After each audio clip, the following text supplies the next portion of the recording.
অবশেষে জাতীয় বিশ্ববিদ্যালয়ের অধীনে 2023-24 শিক্ষাবর্ষের অনার্স ভর্তির দ্বিতীয় রিলিজ স্লিপ অর্থাৎ সর্বশেষ যে রিলিজ স্লিপ, সেই রিলিজ স্লিপের বিজ্ঞপ্তি কিন্তু ইতিমধ্যে জারি করা হয়েছে। যে অনার্স ইতিমধ্যে ভর্তি শেষ হয়েছে, প্রথম মেধা তালিকা শেষ হয়েছে, দ্বিতীয় মেধা তালিকা শেষ হয়েছে, তারপর হচ্ছে প্রথম রিলিজ স্লিপ আবেদন করেছে, চান্স যারা পাইছে তারা ভর্তি হয়েছে।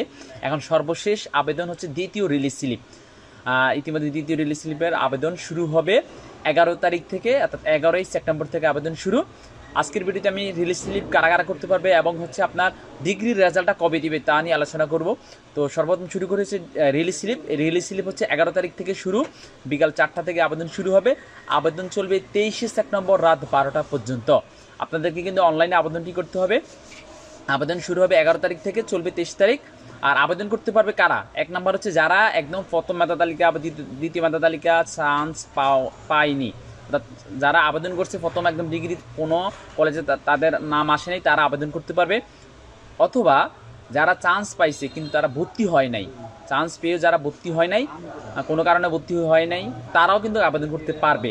প্রথম মেধা তালিকা চান্স পাইছে বা দ্বিতীয় মেধা তালিকা চান্স পাইছে বা প্রথম রিলিজ স্লিপে চান্স পাইছে কিন্তু সে কোনো কারণে ভর্তি হতে পারে নাই, তারা আবেদন করতে পারবে। আর যারা মেধা তালিকা ভর্তি হয়ে পরবর্তীতে ভর্তি বাতিল করেছে, অর্থাৎ যারা ইতিমধ্যে ভর্তি হয়েছে বা চান্স পাওয়ার পর আবার ভর্তি বাতিল করেছে, তারাও এই দ্বিতীয় পর্যায়ে আবেদনটি করতে পারবে। আর যারা একদম পুরো আবেদনই করে নাই, অর্থাৎ 350 টাকা যে সরকারি ফি জমা দিয়ে ভর্তি হতে হয়, যারা আবেদন ওটা করে নাই তারাই আবেদন করতে পারবে না।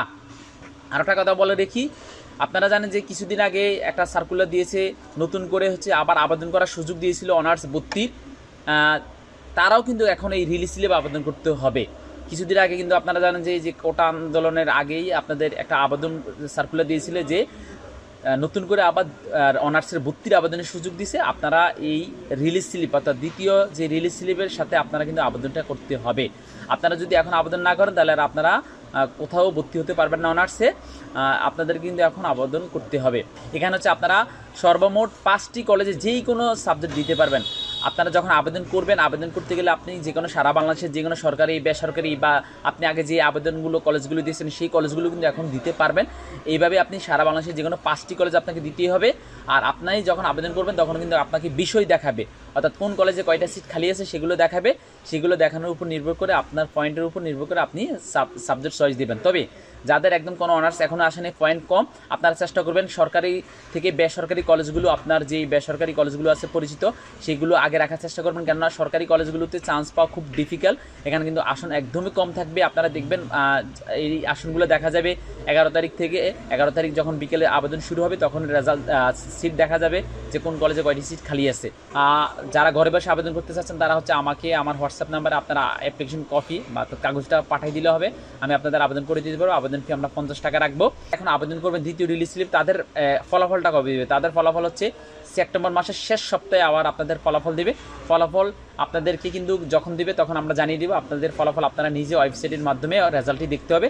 দেখলে যেদিন রেজাল্ট দেবে এর পর দিন থেকে আপনাদের কলেজে ভর্তি শুরু হয়ে যাবে। ভর্তি হতে পারে 1 সপ্তাহ বা 4-5 দিন সময় দেবে, তখন আপনারা সরাসরি ভর্তি হবেন। আশা করি বুঝতে পারছেন। রেজাল্ট কিন্তু কখনো আপনাকে মেসেজ করে জাতীয় বিশ্ববিদ্যালয় পাঠাবে না। রেজাল্ট আপনার রেজাল্ট আপনাকে ওয়েবসাইটের মাধ্যমে আবার এসে বা দোকানে এসে আপনাকে দেখতে হবে। তো এবার আসে ডিগ্রির যে আপনাদের আবেদন করছেন, আপনাদের রেজাল্ট সম্ভবত সেপ্টেম্বর মাসের দ্বিতীয় সপ্তাহ বা অর্থাৎ 15 তারিখের আগে বা পরে আপনাদের রেজাল্ট দিয়ে দিতে পারে সম্ভবত। আপনারাও রেজাল্ট যখন দিবে তখন আপনাদের ডিগ্রি রেজাল্ট আপনারা নিজে ওয়েবসাইটের মাধ্যমে এসে দেখতে হবে। আপনাদের রেজাল্ট কিন্তু মোবাইলে মেসেজ করে জানাবে না, আপনার রেজাল্ট আপনাকে দেখতে হবে ওয়েবসাইটের মাধ্যমে আপনি চান্স পাইছেন কি পান নাই। তো এইভাবে হচ্ছে আপনারা যেদিন রেজাল্ট দেবে এরপর দিন থেকে আপনাদের ভর্তি শুরু হয়ে যাবে।